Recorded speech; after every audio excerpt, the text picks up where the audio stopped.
World वॉरच्या वेळेला मुंबईवरती सोन्यांच्या विटाचा पाऊस पडेल. You be surprise. तुकोबाराया मुंबईला याचे मीठ घेऊन जाण्याकरता. तुकोबारायांनी एस्टॅब्लिश केलेलं मंदिर वडाळ्यामध्ये आहे, कारण तिकडे मीठ बनायचं. तर मीठ हे खूप महत्त्वाचं प्रॉडक्ट होतं मुंबईकरता, हे मुंबईच्या इकॉनॉमीकरता खूप महत्त्व आहे. खूपशा सभा या चौपाटीला झालेल्या आहेत. चौपाटी म्हणजे गिरगाव चौपाटी जगामध्ये एकमेव चौपाटी आणि ती गिरगावच्या बाजूला आहे. ती गिरगाव चौपाटी नाही. ज्याच्याबद्दल मुंबईला आपण खूप जास्त प्रमाणात ओळखतो ते म्हणजे पावभाजी. पावभाजी कधी चालू झाली? मला वाटतं इफ एनिथिंग रिप्रेझेंट्स मुंबई पावभाजीपेक्षाही जास्ती तर ती Regal is the first air condition theatre. महाराष्ट्रातलं नाही, भारतातलं नाही, पूर्ण आशिया खंडातलं पहिलं AC थिएटर हे रिगल आहे. बापरे. आणि किती साली आलंय साधारण? 32. Mumbai is the cricket capital of India. जगाच्या पाठीवरती कुठेही अर्ध्या किलोमीटरच्या रेडियसमध्ये 3 इंटरनॅशनल टेस्ट व्हेन्यूज नाही. आझाद मैदान, ब्रेबॉर्न स्टेडियम आणि वानखेडे, हे सगळे एवढ्या छोट्या डिस्टन्समध्ये 3 व्हेन्यूज जगात कुठेही नाही आहे. मुंबईत पहिल्यांदा विमान कधी उडतं आणि आत्ताचं जे मुंबई विमानतळ आहे ते कधीपासून मुंबईमध्ये पहिलं विमान कधी येतं की मुंबईमध्ये पहिलं विमान लँड कधी होतं, ह्याच्यामध्ये फरक आहे. जेव्हा भारताला स्वातंत्र्य मिळालं तेव्हा दिल्लीत काय घडलं हे सगळं माहिती आहे. पण मुंबईत काय घडलं तेव्हा? आपल्याला कधी स्वातंत्र्य 49 किंवा 50मध्ये मिळालं असतं. 1946 मध्ये नेव्हीच्या लोकांनी इंग्रजांच्या विरोधात उठाव केला आणि पहिल्यांदा असं झालं की सगळ्या बंदरातल्या ज्या नेव्हीमध्ये ज्या शिप्स होत्या त्यांनी त्यांच्या तोफा शहराकडे वळवल्या. त्याच्यामुळे स्वातंत्र्य लवकर मिळालं.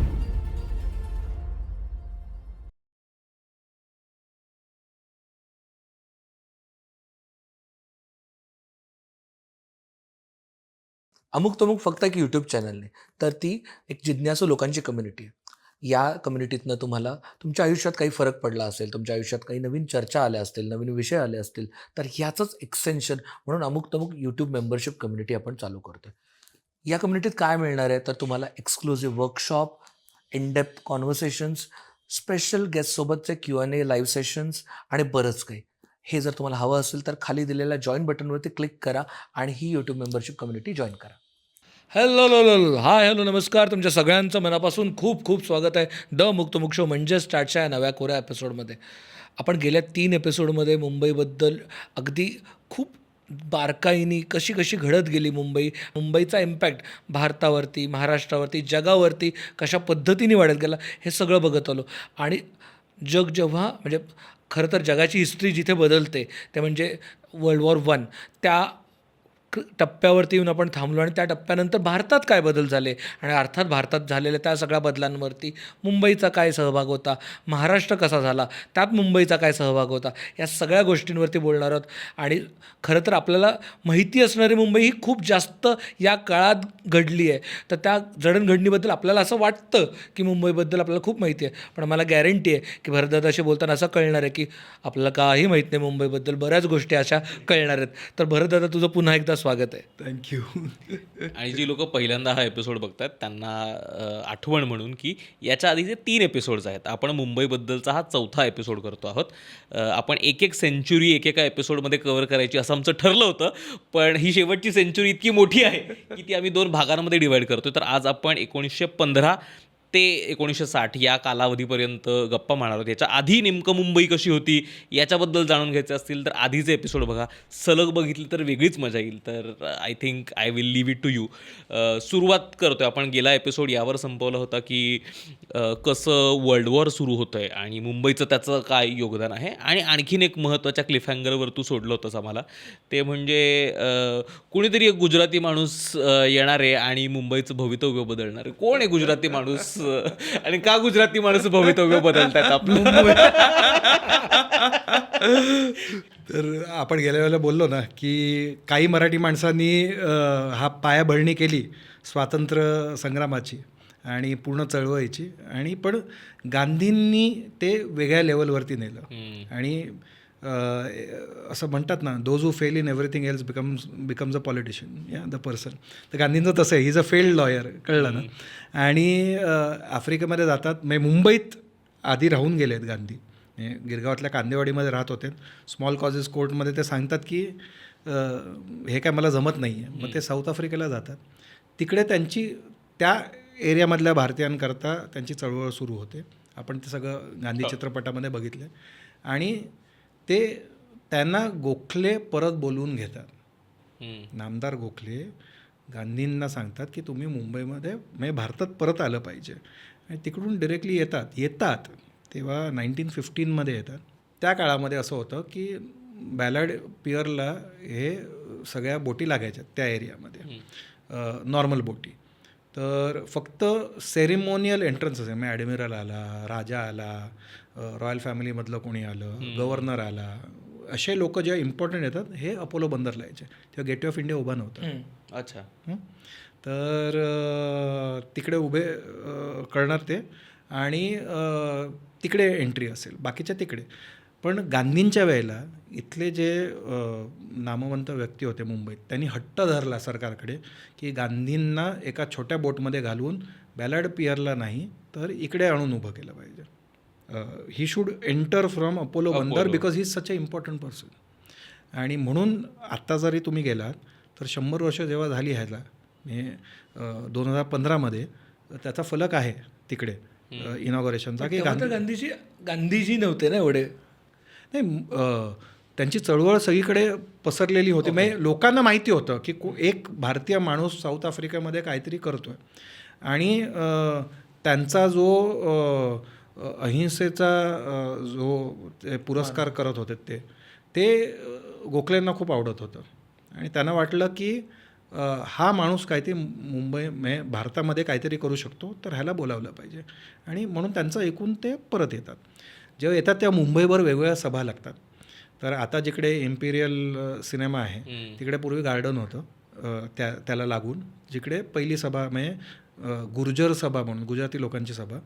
तर त्यांना इन्व्हाइट करायला आणि अध्यक्ष म्हणून मोहम्मद अली जिना तिकडे असतात, कळलं ना. तर जिना इन्व्हाइट करतात, तिकडे भाषण होतं, वेगवेगळ्या ठिकाणी मुंबईमध्ये भाषणं होतात. आणि नंतर गांधी काही वर्ष पूर्ण भारत पिंजून काढतात लोकांच्या समस्या समजण्याकरता सगळीकडे. म्हणजे ते आपण शाळेत शिकलो आहे, चित्रपटात पाहिलेलं आहे, सगळीकडे हे करत असतात. त्याच काळामध्ये टिळकांचं आता तब्येत खालावते आणि 1920मध्ये टिळकांचं निधन होतं आणि मुंबईत होतं. जेव्हा निधन होतं तेव्हा गांधी येतात आणि पूर्ण मुंबईमध्ये त्यावेळेला 8 की 9 लाख वस्ती आहे, त्यातले 2 लाख लोक ह्याला येतात, हां, अंत्यसंस्काराला येतात. आता चंदनवाडीमध्ये एवढे लोक कसे मावायचे, तर म्हणून चौपाटीला स्पेशल परमिशन घेतली जाते. आणि चौपाटीला टिळकांना साधूंना जसं पद्मासनामध्ये बसून हे होतं तसं त्यांचे अंत्यसंस्कार बसून केले, झोपून नाही. त्यांचा देह बसवून मग त्यांना अग्नी देण्यात आला. आणि जिकडे अग्नी देण्यात आला तिकडेच आता टिळकांचं स्मारक आहे. जो पुतळा दिसतो आपल्याला तो तिकडेच आहे. आणि त्या पूर्ण एपिसोडमध्ये हे क्लिअर आहे की आता स्वातंत्र्य लढा हा गांधींच्या हातात आहे. देर इज नो डिस्प्यूट ह्याच्यामध्ये की गांधी आता ही चळवळ पुढे घेऊन जाणार. आणि मग 1920च्या दशकामध्ये गांधी इकडे स्वदेशी आणतात. म्हणजे खूप लोकांना बॉम्बे स्टोअर माहिती आहे, तेव्हा बॉम्बे स्वदेशी स्टोअर होतं. ओके. आणि हे टिळकांनी सुरू केलेलं होतं. अच्छा. मग तीच आयडिया पुढे घेऊन जाण्याकरता गांधींनी आधी काय काय एक्सपेरिमेंट्स केले तसं मी वाचलेलं होतं की त्यांनी आधी बोललं स्वतःहून सोप बनवला पाहिजे, स्वतःहून हे स्वावलंबी कसं बनलं पाहिजे. आणि मग व्हॉट क्लिक्स इज खादी, की स्वतःहून स्वतःचा कपडे विणून तुम्ही स्वतःचं स्वातंत्र्य त्यातून मिळवू शकता, की तुम्ही परावलंबी नाही. आणि म्हणून तर सगळीकडे विदेशी कपड्यांची जाळपोळ होती, होळी होते, हे आपण पाहिलं आहे सगळ्या ह्याच्यामध्ये. आत्ता काय ते इंडिया वन सेंटर जे आहे प्रभादेवी स्टेशनच्या बाहेर, तिकडे होळी केलेली होती कपड्यांची. आता आपण ते मॉडर्न डिस्ट्रिक्ट बघतो सगळीकडे आपल्याला जवळ. पण ह्या सगळीकडे फ्रेंच ब्रिजला ह्याला त्याला सगळीकडे अशा विदेशी कपड्यांच्या जाळपोळी झाल्यात. आणि लोक स्वतःहून चरखे घेऊन, आणि ती आयडिया मुंबईत आली.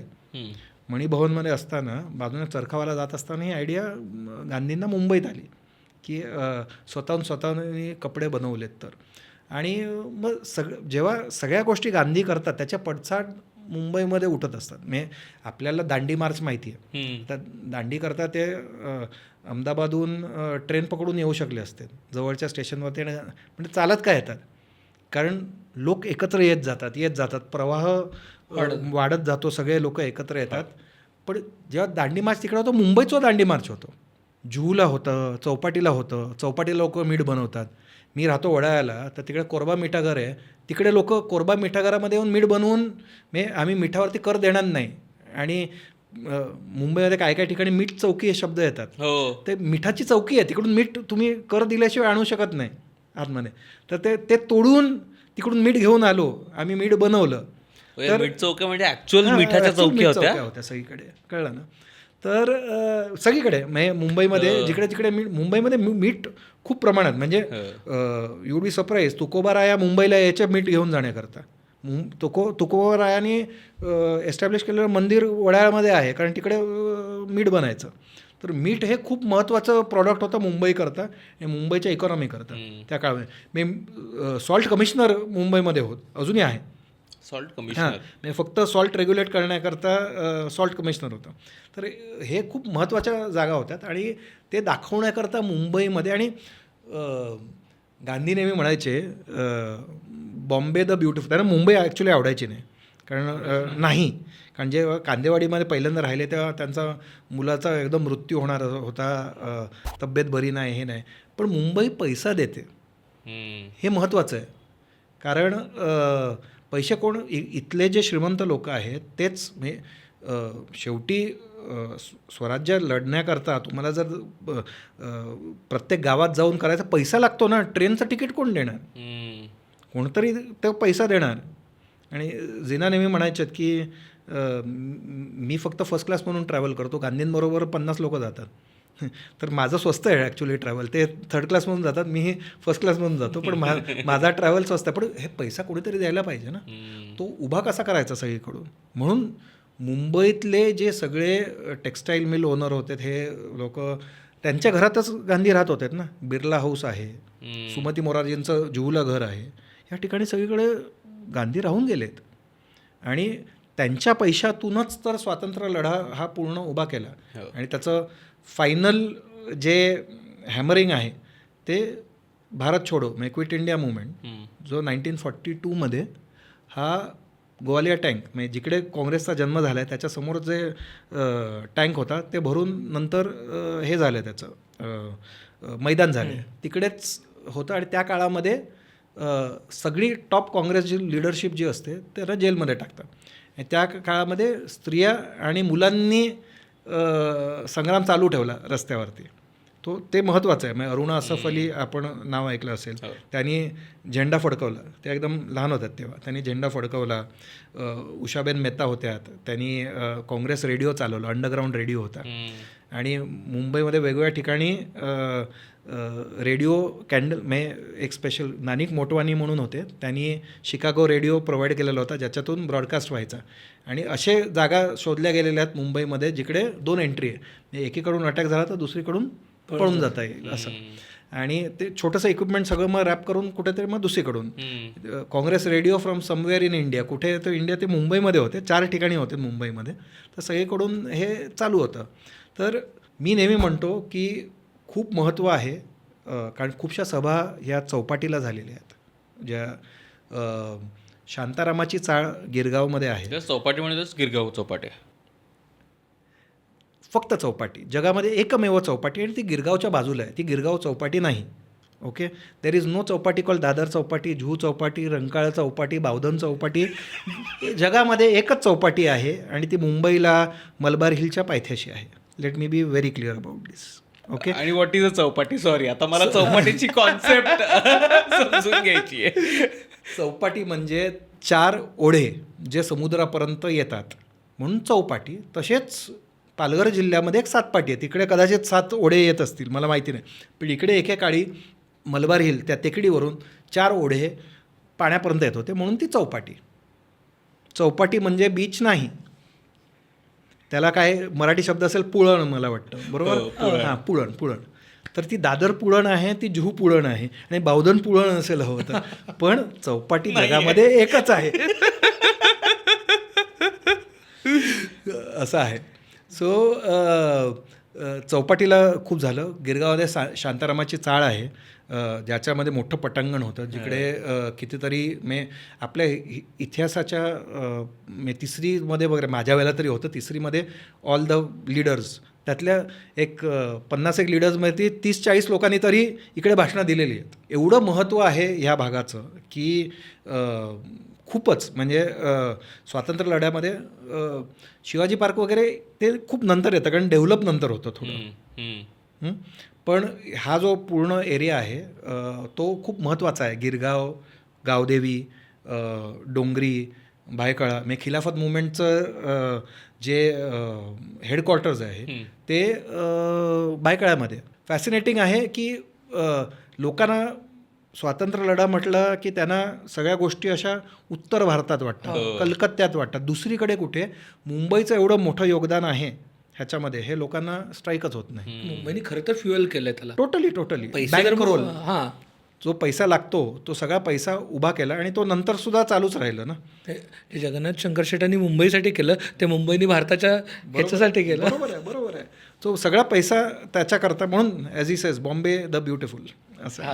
Mumbai has always been the financer. मग may it be Bollywood, may it be इंडिपेंडन्सची चळवळ, may it be anything that is happening in India. तर सगळा पैसा इथूनच आलेला आहे. मला एक खूप रॅन्डम प्रश्न विचारायचा आहे, पण म्हणजे हायपोथेटिकल सिच्युएशन, की जर आत्ता आपल्याला इमॅजिन करायचं असेल या स्पेसिफिक ज्या काळाबद्दल आपण बोलतो आहे 15 ते 60, 1915 ते 60च्या मध्ये एक दिवस जर मुंबईकराच्या आयुष्यातला आपण बघायचं म्हटलं तर तो काय करत असेल दिवसभरात? म्हणजे काय ठिकाणी जाऊन खात असेल, काय ठिकाणी पिक्चर बघत असेल, कुठे जाऊन काम करत असेल, कशी दिसत असेल त्या पॉईंटला मुंबई? एक इंटरेस्टिंग जुने फोटोग्राफ्स पाहिलेत तर काय घालत होते लोक हे मला खूप फॅसिनेटिंग वाटतं. एक तुमच्या पिढीमध्ये ऐकलं असेल का माहिती नाही, वर्ड होता बँडबॉक्स. बँडबॉक्स नावाची लॉन्ड्री होती. ओके. आणि पूर्ण मुंबई 50च्या दशकामध्ये फक्त पांढरे कपडे घालायचे. पांढरे कपडे, पांढरी पॅन्ट, पांढरा शर्ट. आणि इट वॉज कॉल्ड बँडबॉक्स फॅशन. बँडबॉक्समध्ये जाऊन क्रिस्प साफ व्हाईट कपडे, युनिफॉर्म असल्यासारखं. युनिफॉर्म असल्यासारखं. अजूनही काही गिरगावात काही लोक जुन्या काळचे मला भेटतात जे अजूनही व्हाईट हां, जितेंद्रांचं हे लहानाचे मोठे ते गिरगावातच झाले. पण अजूनही गिरगावामध्ये तुम्ही गेलात तर भेटतात जुन्या काळचे लोक जे अजूनही व्हाईट अँड व्हाईट कंटिन्यू करतात. असं आहे. तर दॅट इज इंटरेस्टिंग. खाण्याकरता इराणी रेस्टॉरंट्स ही पहिली रेस्टॉरंट्स मुंबईमध्ये ही जनसामान्याकरता त्या काळी खानावळी होत्या. भंडारी समाज होता, ते नॉनव्हेज खानावळी चालवायचे. ब्राह्मण समाज व्हेज खानावळी चालवायचं. हे स्टँडर्ड होतं. आणि नॉनव्हेज बाहेर असं रेस्टॉरंट असा कॉन्सेप्ट नव्हता. थाळी मिळायची. आता नॉनव्हेज खाणार कुठे? तर तुम्ही तुमच्या घरात जरी नॉनव्हेज खात नसेल, पहिल्यांदा तू कुठे अंड खाणार तर ती इराण्याकडे खाणार. त्या काळामध्ये इराण्याकडे सेपरेट कलरची क्रॉकरी असायची, व्हेजिटेरियन आणि नॉन व्हेजिटेरियन. बरं. कारण जो व्हेजिटेरियन माणूस आहे तो नॉन व्हेजिटेरियनने तोंड लावलेलं ह्याच्यात चहा पिणं नाही, त्याच्याकरता वेगळं कलरचं रिम असायची टू इंडिकेट की ह्याच्यामध्ये ज्यांनी कोणी नॉनव्हेज खाल्ले हा माणूस इकडे येणार नाही. आता मुसलमान रेस्टॉरंटमध्ये तुम्हाला गाय मिळेल ह्याची भीती, तर तुम्ही जाणार. पण इराणी सांगायचा नो बीफ. तर Irani is the first step. आणि लोकांना वाटतं इराणी कॅफेमध्ये इराणचं फूड मिळतं, असं नाही आहे. हे अँग्लो इंडियन क्विझिन आहे. ते जे पॅरिसमध्ये कॅफेज आहेत त्यांना रेप्लिकेट करतात इकडे. आणि जे क्लब फूड आहे जे जिमखानांमध्ये मिळतं ते जनसामान्यांपर्यंत आणतात. इराणी लोक आधी आले तेव्हा त्यांचा चहा फेमस होता. ते चहा विकायला लागले, चहामधून पैसा बनवला, किटली घेऊन जागोजागी जाऊन बिस्किटं आणि हे विकायचे. मग नंतर कोपऱ्यावरचे नाक्यावरचे जागा मिळाल्यात आणि त्याच्यावरती इराणी कफे चालू झाले. त्यात बेंटवूड फर्निचर, पोलंडचं, काचा, ते सगळं पॅरिसचं रेक्रिएशन आहे. इराणचा काही संबंध काही नाही. काहीच संबंध नाही. आणि तिकडे पारसी फूड पण मिळत नाही. हे लोकांना इराणी आणि पारसी ह्याच्यामध्ये फरक आहे. 1400 वर्षापूर्वी आलेत ते पारसी आणि 150 वर्षापूर्वी आलेत ते इराणी. म्हणजे ते दोन्ही एकच धर्मही असतील पण वेगवेगळ्या वेळी आले. त्यांची संस्कृती थोडी फरक आहे त्याच्यामध्ये, भाषा बोलतात त्याच्यामध्ये फरक आहे.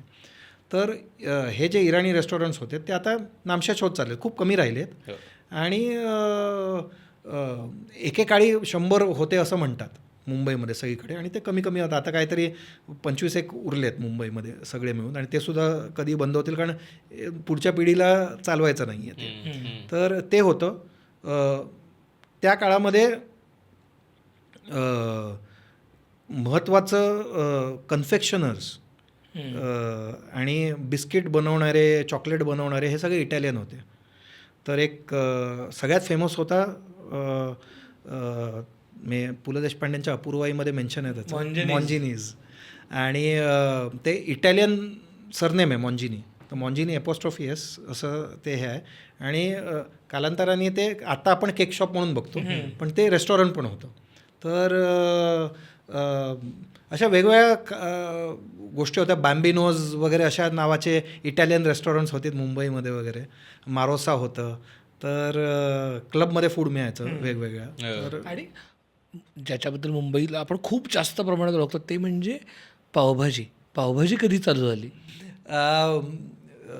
खूप लोकांचं असं मत आहे, म्हणजे सांगतात की मिल वर्कर्स करता चालू झाली, काही लोक सांगतात की कॉटन बूममध्ये चालू झाली. खरं नाही आहे. मी थोडा रिसर्च केलेला, तर ज्या लोकांनी खाल्ले स्थानिक लोक भुलेश्वरमधल्या त्यांच्याशी बोललो की कन्हैया नावाचा एक माणूस अयोध्येहून आला, अवध, आणि इकडे आल्यावरती त्याला काहीतरी खाण्याचं चालू करायचं होतं आणि त्याला खिमा आणि पराठा विकायचं माहिती होतं. आणि इकडे आल्या ते बघतो की जिकडे लावायचा ठेला त्याच्या आजूबाजूला सगळे गुजराती लोक आहेत जे नॉनव्हेज खाणारच नाही. म्हणजे नॉनव्हेज लावलं तर कधी आयुष्यात हात लावणार नाहीत आपल्याला. तर तो म्हणतो की मग व्हेज खिमा करूया. तर भुलेश्वर मार्केट पाठीच आहे, तर भुलेश्वर मार्केटवर उरलेली भाजी घ्यायची दिवसातली, ती हे करायची, आणि तो टंग टंग टंग आवाज तो खिम्याचा आवाज आहे. आणि पराठाच्या ऐवजी मुंबईमध्ये पाव आधीपासून आहे, तो पाव द्यायचा. आणि समोर कॉटन एक्सचेंज, अजूनही ती इमारत आहे, आता ते कॉटन एक्सचेंज राहिलं नाही. तर म्हणजे काळबादेवीचा जो रोड आहे आणि मुंबादेवीचा आहे तो, त्या जंक्शनला ते आहे. आणि तिकडे उशिरापर्यंत लोक थांबायचे कारण त्यांना टेलिग्राम येणार अमेरिकेहून की आजचे कॉटनचे रेट काय आहेत वगैरे वगैरे हे कळण्याकरता. उशिरापर्यंत थांबलं तर काय ते खाल्लं पाहिजे ना. तर खाण्याकरता समोरच्या गल्लीमध्ये यायचं आणि ते पॉप्युलर झालं. मग ते तिकडून स्प्रेड झालं. मग आता ऑफकोर्स सरदार पावभाजी क्लेम्स की ही इज द ओल्डेस्ट वगैरे वगैरे, पण कन्हैयाने ती इंट्रोड्यूस केली. आता कन्हैयाचे कोणी वंशज आहेत का काही सापडलेलं नाही आहे, पण जन्म भुलेश्वरचा आहे. बटाटा वडा लोक म्हणतात, म्हणजे वडापाव तो खूप नंतर येतो, म्हणजे 60-70च्या दशकामध्ये वडापाव. मला वाटतं इफ एनिथिंग रिप्रेझेंट्स मुंबई पावभाजीपेक्षाही जास्ती तर ती भेळ असेल. हां, आता लोक म्हणतात चौपाटी आणि भेळ इज इक्विव्हॅलंट, पण भेळचा जन्म हा चर्चगेटच्या इकडे एक बिकाबेराम नावाचा कुवा आहे, म्हणजे विहीर आहे, त्या आजूबाजूला हवाखाना होता एकेकाळी, आणि तिकडे भेळीचा जन्म झाला. आणि खरंच मुंबईला रिप्रेझेंट करणारी भेळ आहे, कारण महाराष्ट्रातलं भडंग, गुजरातल्या आंबट तिखट गोड चटण्या आणि उत्तर भारतातलं स्टाईल ऑफ मेकिंग चाट हे सगळं एकत्र येतं, आणि तीच मुंबई आहे ना. म्हणजे मुंबईत कॉस्मोपॉलिटन नेचर ह्या एका डिशमध्ये येतं. तर आणि ते खूप डिस्टिंक्ट आहे. उत्तर भारतातलं चाट वेगळं लागतं, कलकत्त्याचा चाट वेगळं लागतं, मुंबईची भेळ कुठेच मिळत नाही असं आहे. तशी जी बनते ती, तर ती जी आहे ही काय म्हणतो ते सगळं मुंबईचा सार जर कशामध्ये असेल तर त्या भेळीमध्ये आहे. सो भेळ तेव्हापासून पॉप्युलर आहे. म्हणजे Vitthal Bhelwala is the oldest bhelwala still surviving. 1880s पासून आहे तो. चर्चगेटच्या समोरच्या गल्लीमध्ये, स्टर्लिंगच्या समोर. चर्चगेटच्या बाहेर हवाखाना होता आणि तिथे म्हणजे लोक फिरायला जायची चर्चगेटच्या बाहेर. बापरे. मला आणि अजून एक मुंबईबद्दलचं सगळ्यात मोठं फॅसिनेशन माझ्यासारख्या स्पोर्ट्स लवरसाठी, दॅट इज क्रिकेट. मुंबई म्हटलं की म्हणजे पुलं पण सांगतात मुंबईकर पुणेकरमध्ये की मुंबईचे त्यांना बाकी पानिपत वगैरे नाही माहिती, त्यांना क्रिकेटबद्दल जास्त प्रेम आहे. ते अर्थात विनोदाने म्हणतात, पण क्रिकेट आणि मुंबईचं जे काही नातं आहे त्याच्याबद्दल आपण थोडंसं बोलू शकलो तर. सो पहिली नोंद क्रिकेट खेळण्याची 1797मध्ये. म्हणजे आता इकडे जिकडे ओव्हल मैदान आहे हां. तिकडे. म्हणजे त्याच्या आधी कधीतरी एक छोटीशी नोंद आहे की खंबाटमध्ये खेळले, पण ते काय बोटीवरचे लोक उतरले, खंबाटला खेळले आणि परत गेले वगैरे असं. पण असं प्रॉपर मेन्शन 1797चं आहे की आत्ता जिकडे ओव्हल मैदान आहे तिकडे खेळले आणि इंग्रज खेळत होते. आणि कालांतराने जसं लगान चित्रपट आहे तसं त्याच्यामध्ये भुवन बघतो, तर इकडे कोणते बमन बघतो. पारशी पहिले खेळायला लागतात, तर पारशी बघतात आणि पारशी पहिले क्रिकेटमध्ये जातात. म्हणजे पहिली जी व्हिजिट आहे भारतीय टीमची इंग्लंडला त्यात सगळे पारशीच होते. हां, आणि मग ते बघून बाकीचे समाज बोलतात, मग हिंदू त्याच्यात येतात, मुसलमान येतात. म्हणून ते पेंटँग्युलर सिरीज जी आहे ही वेगवेगळ्या कम्युनिटीज आहे, कळलं ना. Europeans, Parsis, Hindus, Muslims and others. ते अदर्समध्ये सिलोनी लोक होते, अर्मेनियन, काही असायचं. म्हणजे जे पहिल्या चारात पडत नाहीत ते यू आर इन अदर्स असं. आणि तर ह्या भागामध्ये क्रिकेट मोठी झाली. आणि पहिली टेस्ट मॅच ॲक्च्युली आझाद मैदानला खेळली गेली. कारण तेव्हा 1933मध्ये जेव्हा इंग्लंड पहिल्यांदा भारतामध्ये आलं आणि सी के नायडू कॅप्टन होते भारताचे, तेव्हा बॉम्बे जिमखानाच्या ग्राउंडवरती, तेव्हा त्याला आझाद मैदान नाव नव्हतं, it was Bombay gym ground. आणि तिकडे पहिली टेस्ट मॅच खेळण्यात आली. भारत हरला. आणि पण that was a first time की जिमखान्याच्या आतमध्ये त्याची जी टॉयलेट्स आहेत, हे आहे ते वगैरे, क्लोकरूम आहे, त्याच्यात भारतीयांना पहिल्यांदा एंट्री मिळाली. भारतीय टीमला पहिल्यांदा एंट्री मिळाली because Indians and dogs were not allowed. तो ह्या सगळ्या ह्याच्यामध्ये पहिल्यांदा C K Naidu and team are the first Indians. म्हणजे सफाई कामगार इंडियन असतील, पण टू यूज इट त्यांना पहिल्यांदा एंट्री मिळते. आणि ग्रजिंगली दे आर गिवन, असं म्हणजे द्यावं लागते, आता काय करणार असं आहे ते. पण हे सगळं. आणि त्या काळामध्ये हॅरिस शील्ड तुम्ही ऐकलं असेल. हां, तर ते lord Harris, he is called the Nero of Bombay. 1893ची जी रायट आपण बोललो होतो, तेव्हा तो he is obsessed with cricket. तो मार्लीबोन क्रिकेट क्लबचा काहीतरी ऑफिस बेरर वगैरे असतो लंडनमध्ये वगैरे. तर he is called the Nero of Bombay, कारण नीरो जसा व्हायलिन वाजवत बसला आणि रोम जळते, तसंच हा पुण्याला क्रिकेट खेळतो. मुंबईमध्ये दंगली चालू व्हायला काय पडलीच नाही. तर पण तो क्रिकेट एवढा ऑब्सेस होता की त्यांनी शेवटी मुंबईतले लोक सगळे कॅम्पाच्या मैदानावरती क्रिकेट खेळतात आणि आपल्याला पोलो खेळता येत नाही, म्हणून त्यांनी नवी जी रिक्लेम लँड होती मरीन ड्राईव्हवर, आता ज्याला मरीन ड्राईव्ह म्हणतो, त्या ते सगळे जिमखाने बांधून दिले. मग पारशी जिमखाना पहिला आला, मग इस्लाम, हिंदू असे ते सगळे जिमखाने बांधलेत. कारण इकडे खेळू नका मेल्यानो, तिकडे जा, समुद्रकाठावरती गपचूप जाऊन तिकडे खेळा, इकडे त्रास देऊ नका. सो असेच ते सगळे जिमखाने तिकडे जन्माला आले. एकनाथ सोलकर त्यांचे वडील तिकडे काम करायचे हिंदू जिमखान्यामध्ये, तिकडेच खेळायला शिकले. तो हे आपल्याला आत्ता जेव्हा क्रिकेट म्हणतो तेव्हा शिवाजी पार्क डोक्यामध्ये येतं. शिवाजी पार्क खूप नंतर आलं, खूपच नंतर आलं. क्रिकेट ही सगळी इकडे खेळली गेली पहिली. ओव्हल मैदान, आझाद मैदान. आणि मी बोललो तसं की जगाच्या पाठीवरती कुठेही अर्ध्या किलोमीटरच्या रेडियसमध्ये 3 इंटरनॅशनल टेस्ट व्हेन्यूज नाही. आझाद मैदान, ब्रेबॉर्न स्टेडियम आणि वानखेडे, हे सगळे एवढ्या छोट्या डिस्टन्समध्ये 3 व्हेन्यूज जगात कुठेही नाही आहेत. So without doubt Mumbai is the cricket capital of India. त्यात काय म्हणजे त्यात वादच नाही आहे. असं आहे. क्रिकेटची पंढरी येते. मुंबईत पहिलं विमान कधी आलं? म्हणजे कारण आता काय जगभरात जवळपास सगळ्या देशांमध्ये जे काय सगळ्यात वेल कनेक्टेड शहर असेल ते कदाचित मुंबई असेल. म्हणजे मुंबई दिल्ली हीच काही 2 शहरं असतील जी व्हेरी वेल कनेक्टेड आहेत. मुंबईत पहिल्यांदा विमान कधी उडतं आणि आत्ताचं जे मुंबई विमानतळ आहे ते कधीपासनं मुंबईमध्ये पहिलं विमान कधी येतं की मुंबईमध्ये पहिलं विमान लँड कधी होतं, ह्याच्यामध्ये फरक आहे. बरं, ओके. म्हणजे नुसतं येतं आणि लँड करत नाही. हां, 1911मध्ये पहिल्यांदा एक विमान पहिलं भारतामध्ये उड्डाण झालं हे अलाहाबादला झालं. अलाहाबाद ते नैनी एक फ्रेंच पायलट आला आणि त्यांनी विमान तिकडे पोचलं कसं? विमान काय तो उडवत घेऊन नाही आला, ते विमान बोटीने आलं, मुंबईच्या बंदरात उतरलं बरं. आणि ट्रेनमध्ये घालून त्या अलाहाबादला घेऊन गेले, तिकडे उडवलं त्यांनी. तर टेक्निकली 1911ला पहिलं विमान मुंबईत आलं. उडवत का नाही घेऊन गेला? कारण खूप डिस्टन्स होतं ना तेव्हा, एवढं हे नव्हतं. आणि नंतर एक इटालियन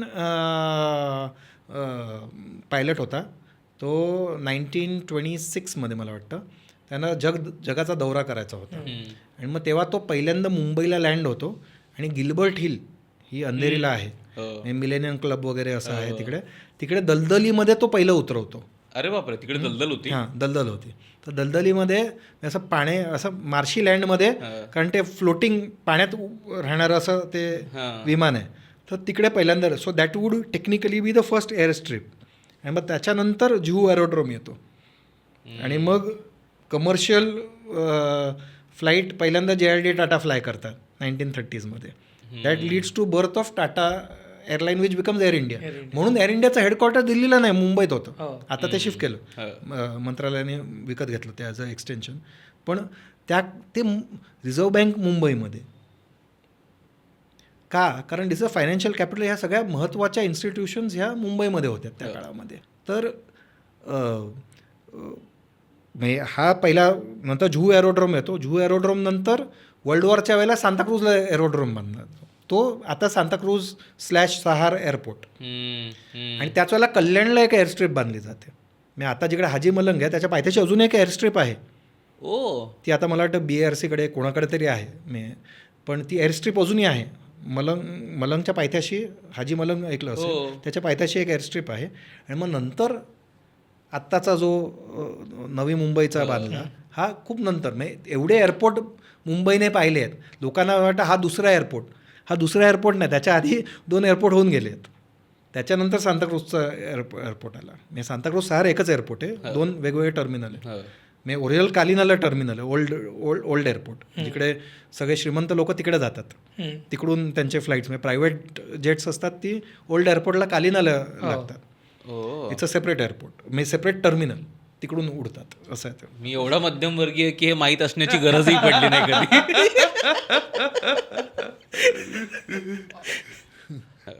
याच म्हणजे आता आपण 1915 पासूनचा पुढच्या काळाबद्दल बोलतोय. आणखीन काय घडत होतं मुंबईमध्ये त्या काळात? म्हणजे आता हे तर साधारण लक्षात येतं की आपण स्वातंत्र्याच्या आसपास जवळ चाललोय, त्याच्यामुळे एकूणच त्या पद्धतीचं वातावरण थोडं आणखीन जोर धरतंय, तिथे ती वातावरण निर्मिती होतीये. अजून काय घडत होतं मुंबईमध्ये त्या काळात? तसं पाहिलं तर इन्फ्रास्ट्रक्चर खूप जोराने वेग घेत होतं. ओके. आता उंच बिल्डिंग आल्या होत्या का मुंबईमध्ये?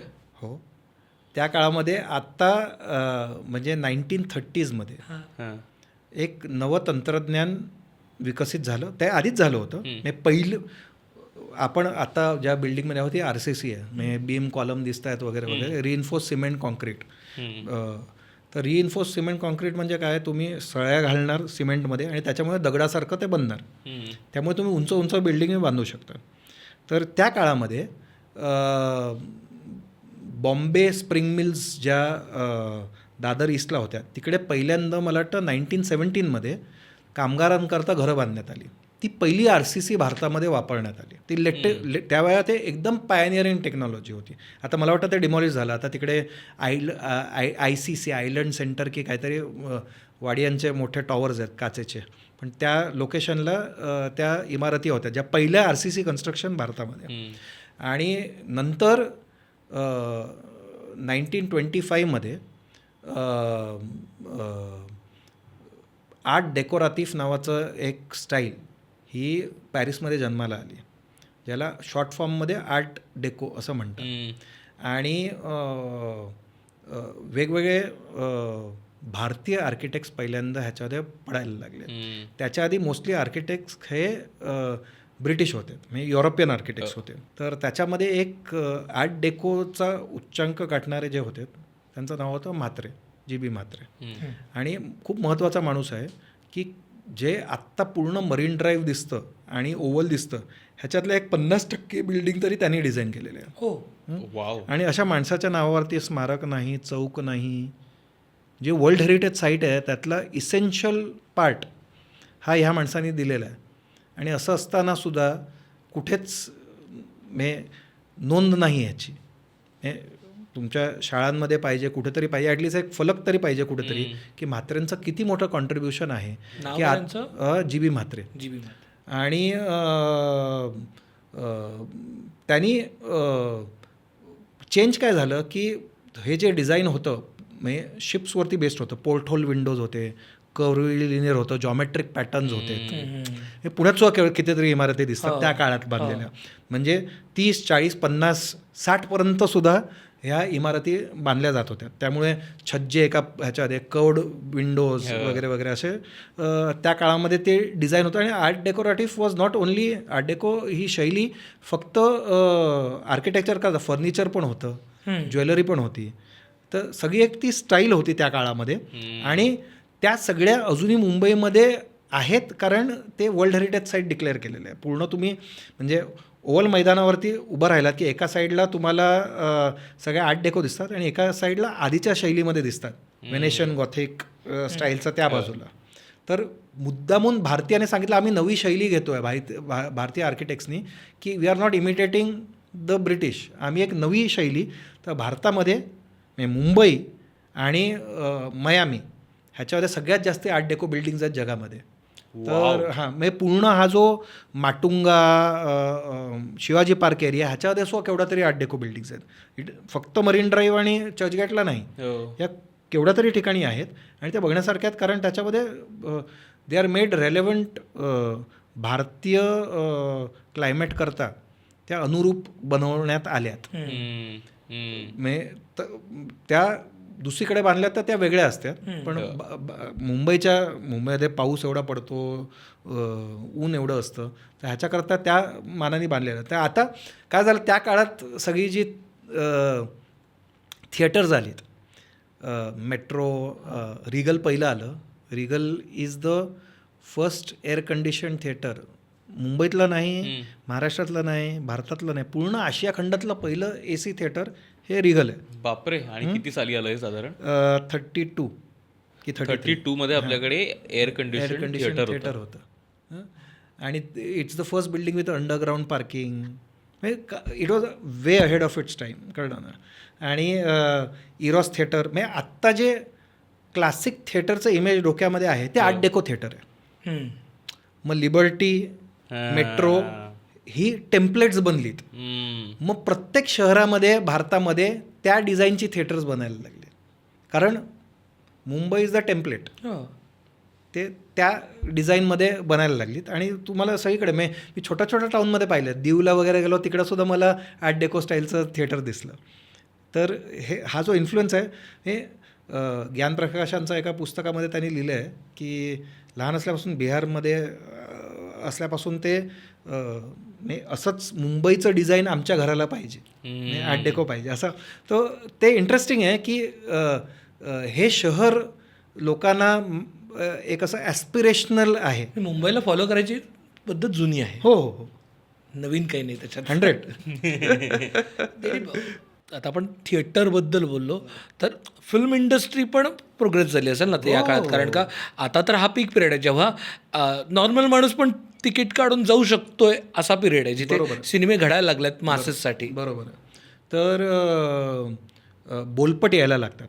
आधी मी बोललो, आपण गेल्या भागामध्ये बोललेलो की फाळकेंनी पहिला चित्रपट बनवला, त्यानंतर केवढे तरी चित्रपट लोक बनवतात वगैरे, पण रेस चालू होते की कोण बनवणार पहिला बोलपट. आणि आलं मारा. आपण तोरणेंबद्दल बोलले होतं. बरोबर. तोरणे supports a new idea. Imperial movie tone येतो, त्याच्यामध्ये ते मॅनेजर असतात कारण ही रिअलायझेस धंदा त्यांना. तर त्याच्यानंतर ही सपोर्ट झाली. आणि तिकडे इम्पिरियल मूवी टोन म्हणजे इम्पिरियल स्टुडिओज अजूनही उभे आहेत. आता त्याला ज्योती स्टुडिओज नाव आहे. आणि तिकडे पहिला बोलपट होतो तो असतो आलमारा. आणि आलमाराचं मेन प्लस पॉईंट काय की बोलपट होता पण त्यावेळेला लाईव्ह रेकॉर्डिंग व्हायचं. म्हणजे प्लेबॅक सिंगिंग वगैरे असं काय कॉन्सेप्ट नव्हता. तर प्रॉब्लेम मुंबईमध्ये तो रेल्वे लाईनला लागून आहे. हो. तर दर 3 मिनिटांनी एक गाडी जाणार, मग रेकॉर्ड कसं करणार? तर only time to shoot is रात्री 1 ते 4 की 1 ते 5, ज्याच्यामध्ये रेल्वे जाणार नाही. मग पहिल्यांदा भारतीय सिनेमामध्ये रोषणाई आली, जशी आपण लावली आहे, आर्टिफिशियल लाईटिंग. हो. हे पहिल्यांदा आलं त्याच्यामध्ये टू ओव्हरकम मुंबईचा प्रॉब्लेम की आवाज होतो तेव्हापासून प्रॉब्लेम येतो. 1930मधून, कळलं ना. आणि ज्योती स्टुडिओ अजूनही जाऊन बघता येईल, म्हणजे अजूनही आहे तसा, म्हणजे आता इट इज एन्क्रोच्ड अपॉन, पण अजूनही आहे. आणि तिकडे पहिला पर्शियन मूवी पण तिकडेच शूट झाला, दोक्तारलवर. म्हणजे दुसऱ्या विदेशातून लोक येऊन इकडे शूट करत होते. वाव. त्याच काळामध्ये किसान कन्या नावाचा चित्रपट येतो. त्याच्या आधी देविका राणी आणि हिमांशू राय ह्यांनी बॉम्बे टॉकीज चालू केले, जे मालाडला आहे. तर असे वेगवेगळे लोक यायला लागतात. आणि दक्षिण मुंबई हे फलक्रम आहे, पण दादर एरिया ही महत्त्वाची बनते, जिकडे फाळकेंनी पहिला चित्रपट, तो रोडच आता फाळके रोड आहे स्टेशनच्या बाहेर, तर त्या इकडे रणजित स्टुडिओज वगैरे असे वेगवेगळे स्टुडिओज असतात. That becomes a very important place. म्हणजे मीना कुमारींचा जन्मच तिकडे झाला, भगवानदादा पाटीच राहायचे वगैरे, असं ते पूर्ण पंजाबी गली, जिकडे all the top Punjabi actors and म्हणजे पृथ्वीराज कपूर असो, के.एन. सिंग असो, सैगल असो, हे सगळे विजय टीआयच्या इकडे पंजाबी गलीमध्ये राहायचे. सो आत्ता आपल्या मनामध्ये बँड्रा, जुहू, अंधेरी तसं नव्हतं. हे तेव्हा मुंबईच्या बाहेर होतं ना. सगळे लोक, अशोक कुमार काळ्या घोड्याला राहायचे. चेंबूरला केवढं तरी, आर के स्टुडिओज नंतर चेंबूरला होता, तर चेंबूरला केवढं तरी स्टार्स राहायचे. तर जुहू वगैरे खूप नंतर आलं, म्हणजे 70च्या दशकामध्ये वगैरे जुहूला वगैरे बंगले बांधायला सुरुवात केली. पण आधी सगळे या बाजूलाचे, म्हणजे सुरैया मरीन ड्राईव्हवरती राहायच्या वगैरे असं. So everybody was focused here, किंवा पाली हिलवरती, मग नरगिस दत्त वगैरे ते त्याच्यानं. पण हिंदी चित्रपट हा फक्त मुंबईत बनत नव्हता. आणखी 2 शहरं होती भारतामध्ये, एक होतं लाहोर आणि दुसरं होतं कलकत्ता. तर कलकत्तामध्ये फक्त बंगाली चित्रपट बनत नव्हते तेव्हा. तर जेव्हा वर्ल्ड वॉर II चालू झाली तेव्हा रंगून पडलं, आणि रंगून पडल्यावरती आता कलकत्ता पण जाणार, तर तिथले लोक मुंबईत यायला लागले, जे तिकडे काम करत होते, म्हणजे पंजाबी ॲक्टर्स होते. तर हा जो पंजाबी डॉमिनेशन आहे ना, तो ॲक्च्युली कलकत्त्याचा आहे.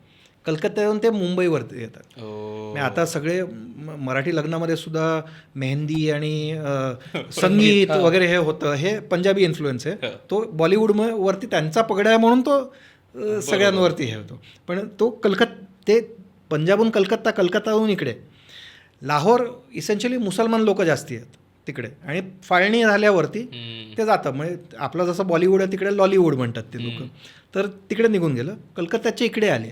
मी आता कॉम्पिटिशन उरली नाही इंडिपेंडन्सच्या नंतर, आणि Mumbai becomes the undisputed place जिकडून हिंदी चित्रपट बनतात. मराठी तर आपल्या इकडे पाठी प्रभात आधी होतं, नंतर कोल्हापूरला आणि मुंबईत बनत होते.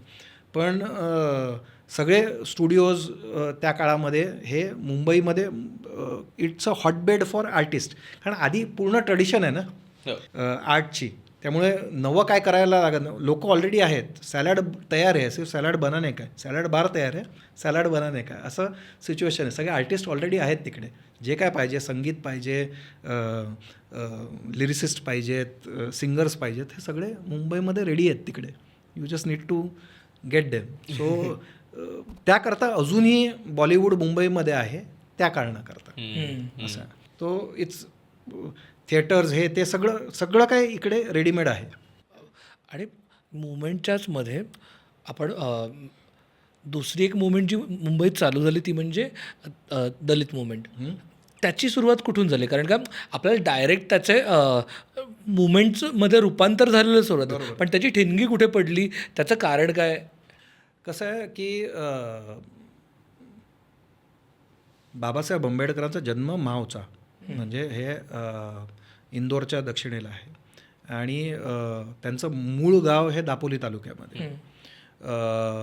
तिकडून त्यांचे वडील इंग्रजांच्या आर्मीमध्ये होते, आणि तिकडून रिटायर झालं ते मुंबईमध्ये येतात. तर मुंबईला आता जिकडे फुलबाजार आहे तुळशीपाईप रोडवरती, सेनापती बापट रोडवरती, त्याला लागून पाठी आंबेडकर नगर आहे, तिकडे दबक चाळ होती. तर पहिले मुंबईत आलेत तेव्हा ते दबक चाळीमध्ये होते. मराठा स्कूल वरळीच्या इकडे आहे, तिकडे शिकायला जात होते. तेव्हा ते दलित समाजातले पहिले होते जे हे सगळं करत होते. त्यामुळे त्यांना त्यावेळी अस्पृश्यतेमुळे खूप सहन करावं लागलं. म्हणजे पोरं जवळ यायची नाही, पाणी प्यायला द्यायची नाहीत वगैरे वगैरे. नंतर ते BIT चाळीमध्ये आलेत, जे परळला आहे, म्हणजे ईस्ट साईडला. हे वेस्टला होतं आधी, ईस्टला आले. आणि परळच्या BIT चाळीमध्ये एक छोटंसं, म्हणजे अजूनही तुम्ही जाऊन ते घर बघू शकता. कोणते राहतात आता. पण हां, म्हणजे असं काय मेमोरियल, ऑफिशियल मेमोरियल नाही आहे ते. ती दुसऱ्या माळ्यावरती BITमध्ये. आणि एक वृद्ध कपल आहे, ते दाखवतात तुम्हाला. ही आंबेडकरांची खोली, समोर दुसरे राहतात, ती त्यांची स्टडी होतं. म्हणजे आधी एका ह्याच्यामध्ये कुटुंब राहायचं आणि समोर नंतर घेतलं ज्याच्यामध्ये ते अभ्यास करायचे. आता त्या काळामध्ये त्यांचं जेव्हा लग्न ठरलं ॲक्च्युली, तेव्हा लग्न करायला कुठेच हॉल द्यायला कोणी तयार नव्हतं. तर जो माळी समाज होता भायखळ्याच्या मार्केटमध्ये, भायखळ्याला असा एस ब्रिज पाहिला असेल, त्या राणीबागेच्या समोर जे मार्केट आहे, त्या मार्केटमध्ये आंबेडकरांचं लग्न लावलं. म्हणजे माळी समाजाने तिकडे जागा दिली, जे काय असेल तिकडे लग्न झालं. So that is a important place. त्याला लागूनच जे हॉस्पिटल आहे ते आता आंबेडकरांचंच नाव दिलेलं आहे. सो इट्स अमेझिंग त्यांचं जे तो रस्ता जो आहे, जो त्या लग्न झालेल्या जागेपासून ते BIT चाळीपर्यंत, तो सुद्धा डॉक्टर बाबासाहेब आंबेडकर रोड आहे. सो त्यांनी आपल्याला काळाराम मंदिरामध्ये प्रवेश दलितांकरता त्यांनी प्रयत्न केला. आपल्याला माहिती आहे त्यांनी चौदार तळ्याला केला. त्यांनी मुंबईमधल्या भुलेश्वर मंदिरामध्ये पहिली मागणी केलेली, मला वाटतं 1920 साली वगैरे. म्हणजे त्याच्याही आधी की इकडे आम्हाला एंट्री द्या. आणि तेव्हा काय जमलं नाही ते. म्हणजे ते गणित जमतं ते 100 वर्षापूर्वी. आणि तेव्हा बहिष्कृत हितकर्णी सभा हे ते सुरू करतात.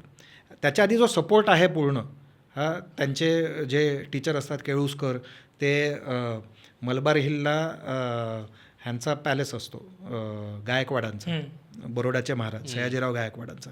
त्यांच्या बाहेर जाऊन उभे राहतात आणि जेव्हा गाडी येते तेव्हा थांबून सांगतात की हा चांगला स्टुडंट आहे. आणि म्हणून सयाजीरावांनी स्पॉन्सर केलं सगळं त्यांचं एज्युकेशन वगैरे वगैरे. तर हे सगळं लंडनला जातात, अमेरिकेला जातात, उच्च शिक्षण करतात, परत येतात. आणि परत आल्यावरती त्या चाळीमध्येच ती एक बिराड आहे आणि एक हे, आणि त्याच्या कोपऱ्यावरती एक इराणी होता. आता ती बिल्डिंग तोडली. तिकडे त्यांच्या सगळ्या ज्या मीटिंग्ज होणार, पॉलिटिकल मीटिंग्ज होणार, त्या इराण्याकडे व्हायच्या. हॉटेलमध्ये रेस्टॉरंटमध्ये बसून कोपऱ्यावरती तिकडे होणार. आणि बाजूला सोशल सर्व्हिस लीग आहे, त्याचा दामोदर हॉल होता. तर दामोदर हॉलमध्ये 100 वर्षापूर्वी, गेल्या वर्षी 100 वर्ष झाली, तिकडे बहिष्कृत हितकर्णी सभा, म्हणजे formal start of Dalit movement भारतामध्ये, हे तिकडे होते. आणि मला ह्याची खूप मोठी खंत आहे की त्याच वेळेला दामोदर हॉल पाडत होते नवा बांधण्याकरता. म्हणजे एवढी मोठी इव्हेंट, ज्याला शतक पूर्ण होतं, हे सरकारनी सेलिब्रेटच केलं नाही. केवढी मोठी इव्हेंट आहे ती. आणि तिकडे एक पोयबावडी नावाची स्टेपवेल होती, ती पहिली दलितांकरता ओपन केली. त्या परळ टीटीला आता जिकडे ते पोलीस चौकी आहे तिकडे ती स्टेपवेल होती, खालती जाऊन पाणी, ती दलितांकरता ओपन केली त्यांनी. आणि महत्त्व असं आहे की त्या प्लॅटफॉर्मवरती कितीतरी उच्चवर्णीय लोक होते, टेक्निकली स्पीकिंग, जे आंबेडकरांना सपोर्ट करत होते. म्हणजे आंबेडकर ब्राह्मणवादाच्या विरोधात होते, ब्राह्मणांच्या विरोधात नव्हते. कारण त्यांचे कितीतरी मित्र, त्यांचे गुरु हे ब्राह्मण होते. So he made that distinction. आणि तिकडे कुठेतरी एक स्मारक पाहिजे की दलित चळवळ इकडे चालू झाली. मग त्याच इकडून थोडं पुढे गेल्या ती आंबेडकरांचा प्रिंटिंग प्रेस होता दादर स्टेशनच्या जवळ जास्ती, तिकडून गेल्यावरती म्हणजे. आणि पुढे हिंदू कॉलनीमध्ये त्यांनी शेवटचं त्यांचं घर राजगृह बांधलं. सो आंबेडकरांचा पूर्ण कॉन्ट्रीब्युशनचा खूप मोठा पार्ट हा मुंबईमध्ये सगळीकडे स्प्रेड आहे. पण आणि ऑफकोर्स चैत्यभूमी तुम्हाला माहिती आहे. सो तिकडे एंड दीक्षाभूमी नागपूरला असेल, जन्म माहुला असेल, पण मुंबई खूप महत्त्वाचं केंद्र होतं. कर्मभूमी त्यांची मुंबई आहे. मुंबईमध्ये जे वातावरण होतं त्याच्यामुळे त्यांना हे वाव मिळाला आणि त्यांनी दलित मुवमेंट पुढे घेऊन गेले. चिंतामणलाल सेतलवाड असो, हे असो, असे वेगवेगळे लोक त्यावेळेला त्यांना सपोर्ट करत होते आणि त्याच्यामुळे दलित मुवमेंट उभी राहिली.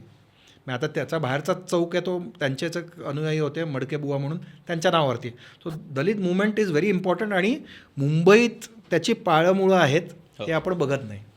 हो बापरे, म्हणजे आपण कायम मुंबईला फक्त कसं इंडस्ट्रीयल शहर, व्यवसायासाठी, व्यापारासाठी लोक आली आहेत, पण आपण इंडिपेंडन्स आणि स्वातंत्र्य चळवळीमधलं सुद्धा योगदान आणि ह्या चळवळींचं पण खरं तर खूप मोठा कणा मुंबई आहे, या इतिहासाकडे बऱ्याचदा दुर्लक्ष दलित करतो. वाङ्मय सुद्धा तुम्ही बघाल, हो. कळलं ना, हे सगळे जे दलित वाङ्मय, पोएट्री, हे ते सगळं मुंबई बेस्टच आहे ना. म्हणजे त्याच्यामध्ये रेफरन्सेस असतील बाहेरचे, पण जे लोक लिहित होते ते मुंबईमध्येच होते. ते वरळीला होते, ते गोलपीठाला होते, हे सगळ्या ह्याच्यातून इकडेच तर घडलं ते सगळं. असं आहे ते. तर हे मुंबई असं शहर नसतं, ते युनिक कॉम्पोजिशन नसतं, तर दलित चळवळ झाली असती, पण त्याला आणखी वेळ लागला असता. इकडे कंड्युसिव्ह क्लायमेट होतं असं आपण म्हणू शकतो दलित चळवळीत. आपण आता ऑलमोस्ट स्वातंत्र्याकडे आलो. आपल्याला जेव्हा भारताला स्वातंत्र्य मिळालं तेव्हा दिल्लीत काय घडलं हे सगळं माहिती आहे. म्हणजे नेहरूंनी काय भाषण दिलं, तेव्हा रस्त्यावरती काय फिरत होते लोक आणि रात्रभर जागे होते. पण मुंबईत काय घडलं तेव्हा? ओव्हल मैदानं पहिलं म्हणजे पूर्ण मुंबईमध्ये रोषणाई झाली. प्रत्येक जे गव्हर्मेंट बिल्डिंग होतं त्याच्यावरती रोषणाई झाली. आणि तेव्हा पद्धत होती, माझी आई सांगते, की ट्रकमध्ये बसून लोक रोषणाई बघायला जायचे. अशी पद्धत होती. ट्रकमध्ये बसून? हां, ट्रकमध्ये सगळं सपोज एका चाळीमध्ये लोक राहतात, एक ट्रक हायर करायचा आणि मुंबईमधली रोषणाई बघायची, असं एक पद्धत होती. तर तुम्ही लोकांनी राजाबाई टॉवर पाहिला असेल, म्हणजे युनिव्हर्सिटी एका बाजूला हायकोर्ट आहे, मग युनिव्हर्सिटी आहे, त्याच्या पुढे city civil and sessions court आहे. तो त्या काळातलं सेक्रेटेरिएट होतं, म्हणजे तेव्हाचं मंत्रालय. आणि तिकडे पहिला झेंडावंदन झालं at the stroke of midnight. तेव्हा स्ट्रोक ऑफ मिडनाईट इकडे, आणि ते एका मराठी माणसाने केलं. बीजी खेर हे बॉम्बे स्टेटचे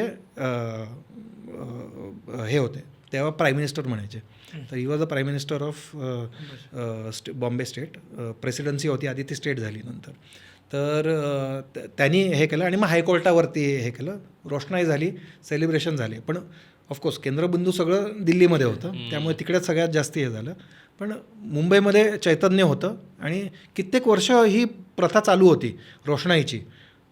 का बंद केली, कधी बंद केली मला माहिती नाही, पण खूप वर्ष, 10-12 वर्ष तरी ॲटलिस्ट ही रोषणाईची हे चालू होती मुंबईमध्ये. VTचं स्टेशन त्यावेळेला, BMC, हायकोर्ट, ही सगळी महत्त्वाची ठिकाणं ह्याच्यावरती असे बल्ब लावून, जसं आता म्हैसूरचा राजवाडा कसा आपला बल्ब दिसतो ना, तशी जुनी चित्र आहेत माझ्याकडे, की रोषणाई व्हायची मुंबईवरती असं दाखवण्याकरता. असं आपण मगाशी याच्याबद्दल बोलताना, विमानांबद्दल बोलताना वर्ल्ड वॉर बद्दल बोललो आणि रेफ्युजीजबद्दल बोललो. तर मी स्वतः अंधेरीमध्ये काही वर्ष राहायचो. तर तिथला जो आरामनगरचा जो एरिया आहे ना, ते मी कायम ऐकलंय की ते रेफ्युजी कॅम्प्स होते, म्हणून तो भाग कधीच डेव्हलप झाला नाही. तर हे खरंच होतं का की रेफ्युजी कॅम्प्स होते मुंबईत, आणि वर्ल्ड वॉर आणि मुंबई ह्याचा काय संबंध आहे? नाही, वर्ल्ड वॉर 1 आणि वर्ल्ड वॉर 2, हां, मग सेकंड वर्ल्ड वॉरच्या वेळेस, या दोन्ही वेळेला भारत जर इंग्लंडची कॉलनी नसतं, ब्रिटनची कॉलनी नसतं, तर कदाचित ब्रिटन हरलं असतं. तुम्ही बॅलड इस्टेटला जाऊन एक मेमोरियल आहे, BPTचं मेमोरियल आहे, बॉम्बे पोर्ट ट्रस्ट, आता मुंबई पोर्ट ट्रस्ट, पण तेव्हा BPT, त्याचं मेमोरियल जे आहे त्याच्यात ते लिहिलं आहे की मुंबईच्या बंदराने काय दिलं वर्ल्ड वॉरला, किती लोक उतरले, चढले युद्धाकरता, इकडून गेलेत, मुंबईतून सामान किती गेलं, किती बोटी लागल्यात, किती बोटी गेल्यात, हे सगळं डिटेल त्याच्यात, आणि ते ग्रेट वॉर लिहिलं आहे, म्हणजे वर्ल्ड वॉर 1चं आहे. तर ते एक मेमोरियल आहे. बाबुलनाथच्या इकडे पारसी कॉलनीमध्ये एक मेमोरियल आहे. मस्जिद बंदरच्या इकडे सेलर्स मेमोरियल आहे. असे वेगवेगळे मेमोरियल वर्ल्ड वॉरचे आहेत. कारण भारताने जर योगदान दिलं असतं आणि मुंबईमध्ये तर कारण मेन बंदर हेच होतं, तर आता जे CSMVS म्हणजे पूर्वीचं प्रिन्स ऑफ वेल्स म्युझियम असो, असे केवढे तरी इमारती ज्या इकडे आहेत त्या सगळ्या हॉस्पिटल्स म्हणून वापरल्या जायच्या त्या काळामध्ये. कारण इंज्युअर्ड लोक यायचेत युरोपहून, इजिप्तहून, वेगळ्या ठिकाणी जिकडे जिकडे हे झालं आहे तिकडून लोक येणार, ते इकडे ट्रीट होणार. मग इन्फर्मरीज होत्या जिकडे ज्यांना चालता येत नाही, अपंग झाले आहेत, त्यांच्याकरता हे करण्याकरता इन्फर्मरीज होत्यात वगैरे वगैरे. असं मुंबईमध्ये खूप मोठं इन्फ्रास्ट्रक्चर होतं. पिटस्टॉप होता मुंबई. आणि 2 गोष्टी वर्ल्ड वॉरच्या वेळेला महत्त्वाच्या आहेत. एक तर तेव्हा रिक्रुटमेंट खूप झाली आणि तेव्हा ते बॅरॅक्स बांधण्यात आले सगळीकडे आणि ते सॉल्ट पॅन्सवरती बांधण्यात आले. ते रेफ्युजीना नंतर वापरता आले. पण 2 महत्त्वाच्या गोष्टी आहेत मुंबईमध्ये.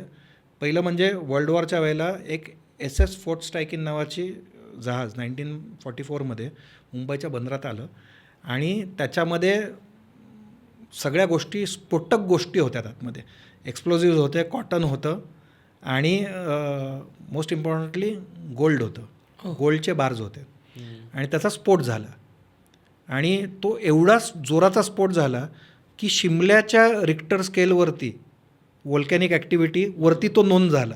अरे बापरे, शिमल्याला? हां, म्हणजे अलिबागपासून त्या पालघरपर्यंत लोकांना ऐकू आलं. आई शपथ. म्हणजे किती मोठा ब्लास्ट झाला असेल. बापरे. पूर्ण मस्जिद बंदरची एरिया जळली. थँकफुली मधुबाला आणि तिची फॅमिली बाहेर गेलेले होते, नाही तर मधुबाला मेली असते त्याच्यामध्ये. बापरे.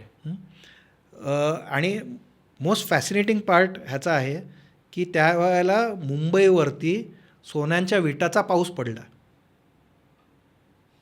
कारण ते एक्सप्लोर झालं ना, आतमध्ये सोन्याच्या विटा होत्या त्या सगळ्या. तर अशा स्टोरीज आहेत की पारशी माणूस धोबी तलावला चहा पितोय आणि त्याच्या मँगलोर टाईलचं छत आहे, छत तोडून एक सोन्याची वीट, आणि ती आता किती किलोची, आत्ताच्या ह्याच्यामध्ये 1.5 कोटीला 1 किलो असेल. आता ती वीट एवढी असली 10 किलोची असेल सपोज, किंवा 5 किलोची असेल समजा, तरी 7.5 कोटीची एक वीट ना आत्ताच्या ह्याच्यामध्ये तुझ्या माझ्या घरात पडली तर आपण काय येडत होऊ ना बघितल्यावरती.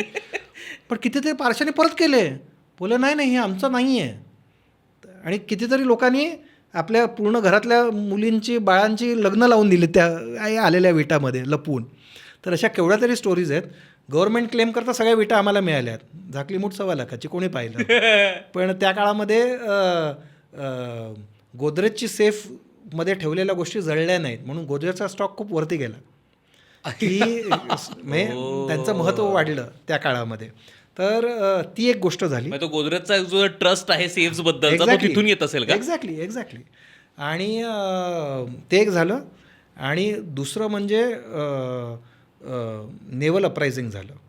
तर आपल्याला कधी स्वातंत्र्य 49 किंवा 50मध्ये मिळालं असतं, पण मुंबईमध्ये तेव्हा ज्याला नेव्हल म्युटिनी म्हणतात ती 1946मध्ये नेव्हीच्या लोकांनी इंग्रजांच्या विरोधात उठाव केला. आणि पहिल्यांदा असं झालं की सगळ्या बंदरातल्या ज्या नेव्हीमध्ये ज्या शिप्स होत्या त्यांनी त्यांच्या तोफा शहराकडे वळवल्यात. आणि इंग्रजांना कळलं की आता काय आपलं खरं नाही, की आपण आता भारत चालवू शकत नाही. म्हणजे 1857मध्ये झालं ते आता रिपीट होतं, फर्स्ट वॉर ऑफ इंडिपेंडन्स. पण आता ही नेव्हल म्युटिनी जी आहे, बंड केला, त्याच्यामुळे स्वातंत्र्य लवकर मिळालं.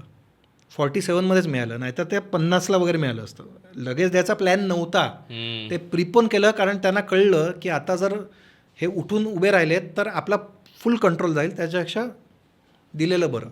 आणि मग तेव्हा ती फाळणीच्या गोष्टी चालूच आहेत. फाळणी होते, रेफ्युजीज मुंबईमध्ये येतात. ह्या जे बॅरॅक्स आधी ओसाड पडलेले आहेत, तर म्हणून सायन, कोळीवाडा, खार, कुलाबा या ठिकाणी सिंधी आणि पंजाबी पॉप्युलेशन का आली? कारण ते विस्थापित म्हणून आलेत. आणि मग अजूनही त्या एरियामध्ये त्यांचा प्राबल्य आहे जिकडे जिकडे आलेत ते. आणि ती लेअर आली. आणि त्याच काळामध्ये मराठी माणसाला असं वाटायला लागलं की आपल्या हातातून आता मुंबई जाणार. सगळ्या बाजूला मराठी भाषिक एरिया आहे हो. आणि त्याच्यामधून संयुक्त महाराष्ट्राचा जन्म होतो की एक संघ मराठी भाषिक राज्य आपल्याला पाहिजे. हम्म. ही कल्पना 1920पासून आहे. काँग्रेसने सांगितलं की भाषावर प्रांतरचना आपण करू, पण इंडिपेंडन्स मिळाल्यावरती नेहरूंना वाटलं की दिस विल लीड टू बॅल्कनायझेशन, म्हणजे छोटी छोटी जी राज्य आपण बनतील, म्हणजे तामिळ भाषिक राज्य बनलं तर ते उद्याला वेगळं राष्ट्र बनू शकतं.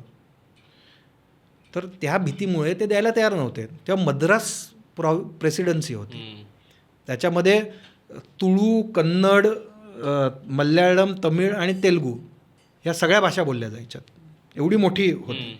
बॉम्बे प्रेसिडेन्सीमध्ये सिंधीपासून ते कोकणीपर्यंत सगळ्या भाषा बोलल्या जायच्या. गुजराती होती, मराठी होती, उर्दू होती, हे सगळ्याच भाषा बोलल्या जायच्या.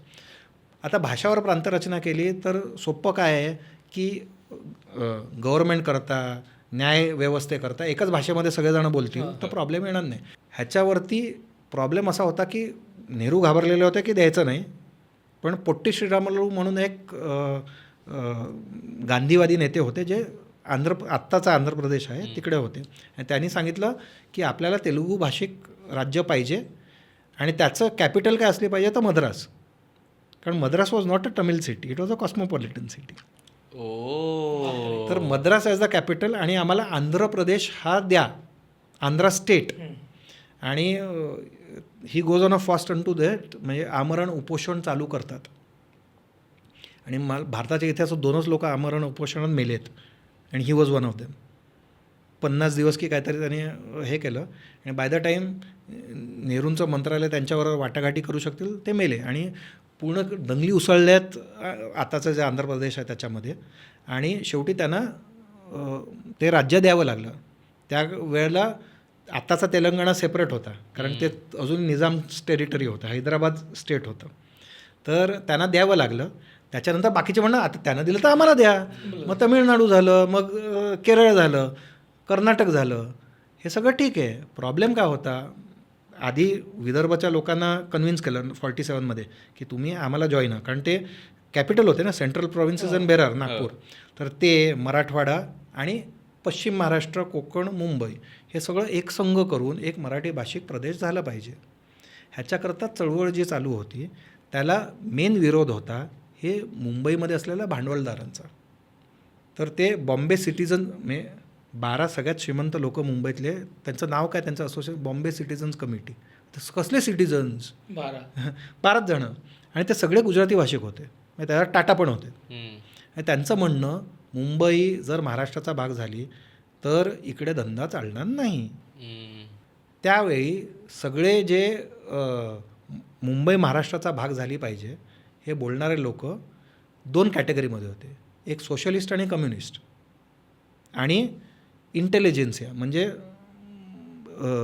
जे विचारवंत लोक होते, त्याच्यात आचार्य अत्रे होते, प्रबोधनकार ठाकरे होते, हे लोक, आणि शाहीर होते, अण्णाभाऊ साठे वगैरे, हे सगळे मोठे मोठे शाहीर होते ज्यांनी मुंबई महाराष्ट्राचा भाग झाली पाहिजे ह्याच्याकरता, हा 1950ची गोष्ट आहे, म्हणजे आंध्र स्टेट झाल्यावरती, की हे केलं पाहिजे. आणि मुंबईमध्ये अराजक परिस्थिती झाली की चळवळी उभ्या राहिल्यात, मिळणार की नाही मिळणार. मग नेहरूंनी सांगितलं ठीक आहे, मुंबई युनियन टेरिटरी होऊ दे सेपरेट, आणि it is govern by the centre. त्याच्यावरती विरोध, त्याच्यावरती भांडणं की नाही झालं पाहिजे ह्याच्याकरता. C.D. देशमुख त्यावेळेला अर्थमंत्री होते, ते रिझाईन करतात. म्हणजे अत्रेंनी तेव्हा लिहिलं आहे, चिंतामणी, त्यांचं नाव चिंतामणराव देशमुख, चिंतामणी राज्याचा कंठमणी झाला, म्हणजे त्यांनी बोलून दाखवलं हे ह्याच्याकरता. हे सगळं झाल्यावरती ते म्हणून होता मग द्विभाषिक राज्य करूया, म्हणजे महागुजरात करूया, महाराष्ट्र आणि गुजरात म्हणून महागुजरात करूया आणि मुंबई त्याची कॅपिटल. मराठी लोक ऐकायलाच तयार नाही आहेत. आणि तेव्हा 1955मध्ये मोरारजी देसाई हे बॉम्बे स्टेटचे प्राईम मिनिस्टर होते, तेव्हा वर्ल्ड प्राईम मिनिस्टर होता. आणि तर मुख्यमंत्री असल्यामुळे त्यांनी शूट ॲट साईट ऑर्डर दिली. आणि तेव्हा काही लोक जे मोर्चा घेऊन आत्ता जिकडे हुतात्मा स्मारक आहे फ्लोरा फाउंटन एरियामध्ये आलेत आणि तिकडे त्यांच्यामध्ये गोळीबार झाला. तिकडे 15 एक लोक मेलेत आणि समस्त पूर्ण महाराष्ट्रामध्ये टोटल 105, 106, 107 वेगवेगळे नंबर्स आहेत त्याकरता एवढे लोक गेलेत. आणि शेवटी गव्हर्नमेंटला एकच गोष्ट कळते जेव्हा इलेक्शनमध्ये हरतात ते. तर काँग्रेस जेव्हा इलेक्शनमध्ये हरली तेव्हा त्यांनी अग्री केलं की आता आम्ही तुम्हाला हे देऊ. मुंबई महाराष्ट्राचा भाग झाला आणि तो मंगल कलश यशवंतराव चव्हाणांनी 1960मध्ये असं म्हणतात म्हणजे राजभवन आहे तिकडे नेहरू आलेले होते. नेहरू जेव्हा आधी प्रतापगडावरती गेलेत त्यावेळेला तेव्हा त्यांना काळे झेंडे दाखवण्यात आले. म्हणजे for a prime minister of a new nation he realises की जनमत आपल्या विरोधामध्ये. आणि जेव्हा ते इलेक्शनमध्ये पराभव होतो तर तेव्हा जे सगळे उभे राहिलेले होते ते कम्युनिस्ट आणि सोशलिस्ट होते. त्यामुळे जर हुतात्मा स्मारक बघितलं तर त्याच्यावरती एक शेतकरी आहे आणि कामगार आहे, त्यांचं सिम्बल आहे आणि त्यांच्या हातामध्ये मशाल आहे. कारण ते सोव्हिएत ह्याच्यामध्ये एक शेतकरी बाई आणि एक कामगार पुरुष असं एक स्मारक आहे, त्याचा रेप्लिका आहे मुंबईमध्ये. पण ते एकच खांबावरती होतं. नंतर जेव्हा 25 वर्ष कंप्लीट झालीत तेव्हा ते विस्तीर्ण करून जय महाराष्ट्र आता ते महाराष्ट्राचा नकाशा वगैरे जे केलं ते नंतर बनवलं. ते एक छोटंसं मेमोरियल होतं कारण तिकडे एक 15 एक लोक मेलेत हुतात्मा म्हणून. तो हुतात्मा स्मारक आणि हुतात्मा चौक असं आहे. लोकांना वाटतं ते स्वातंत्र्य लढ्यातले हुतात्मे आहेत, ते संयुक्त महाराष्ट्राचे हुतात्मे आहेत. आणि महत्त्व ह्याचं आहे की मद्रास हे नंतर आत्ताचं चेन्नई हे नंतर तमिळ भाषिक झालं तेव्हा काहीतरी 60-65% तमिळ भाषिक लोक होते तिकडे. त्याचे आता 85% तमिळ भाषिक झाले. म्हणजे they made it into a Tamil city. त्यांनी तिथले तेलुगू जे लेखक होते, जे कवी होते, जे फिल्म इंडस्ट्रीमध्ये काम करत होते तेव्हा तेलुगू सिनेमा हा मद्रासमध्ये बनायचा. त्यांना हकलवलं, त्यांना हैदराबादला जावं लागलं. मुंबईत ते झालं नाही कारण शंकरदेव म्हणून जे लीडर होते त्यांनी एक वचन दिलं होतं की मुंबई महाराष्ट्राचा भाग होऊ दे आणि आम्ही ही कॉस्मोपॉलिटन ठेवू. The promise stage to date बरोबर आहे. तेव्हा 50% लोक मराठी भाषिक होते, आज 35% मराठी भाषिक आहे. म्हणजे it has become more cosmopolitan तेव्हापेक्षा. आणि कोणी अजूनही मराठी लादली नाही कोणावरती. म्हणजे थोडंफार इकडे तिकडे बोलू दे, ट्रेनमध्ये होतं ह्याच्यात होतं वगैरे वगैरे, पण मराठी लादली गेलेली नाही आहे. जे चेन्नईमध्ये झालं तिथून इकडून कुठल्या साहित्यिकाला सोडून जावं लागलं नाही, मजरू सुलतानपुरींना सोडून जावं लागलं नाही, खय्यामना सोडून जावं लागलं नाही की त्यांना असं वाटलं नाही की आता अभि छोडते हैं और दिल्ली जाके. हिंदी फिल्म इंडस्ट्री मुंबईत राहिली. That is to the credit of Marathi people ना, नॉट अगेन्स्ट इट. हकललं नाही आपण त्यांना. एक्झॅक्टली. तर दॅट इज आणि दॅट्स अ गुड थिंग. त्यामुळे मराठी हे शहर कॉस्मोपॉलिटन राहिलं म्हणून मोठं झालं, त्यात काय वाद नाही.